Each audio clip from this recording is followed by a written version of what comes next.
चांगली चांगली कामं आपण केले. हॉस्पिटलचं सुद्धा आता होईल, ती सुद्धा डीपी प्लॅन मध्ये टाकलं नाही तर त्यांनीच थांबवलं. मागचा तुतारीचा उमेदवारांनी खूप माझी कामं थांबवली. मग ते तुमचं मरीना असेल, हॉस्पिटल असेल, आता यांच्याकडचं काम, छोट्या छोट्या कामामध्ये काम होऊ नये म्हणून हा जो तुतारीवाला आहे, आता तुतारी त्याची गेली ना पुतारी गेली, तर मुतारी हातात येईल त्याच्या. बोलावं नाही पण बोला असं वाटतं की नालायकपणाची नीच वृत्तीची माणसं जर या नव्या मुंबईत निवडून आली असती तर या नव्या मुंबईला विकून टाकलं असतं.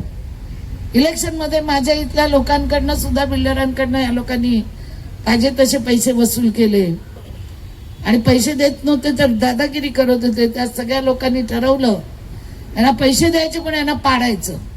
यासली घाण नकोय नव्या मुंबईमध्ये. आणि पैसे मागितले म्हणून माझा फायदा झाला. मी तर ओपन बोलते, कोणी माझ्यावर आबरू नुकसान भरपाईचा दावा टाकावा. गेल्या एकाने टाकला होता 100 कोटीचा, नंतर घेतला मागे.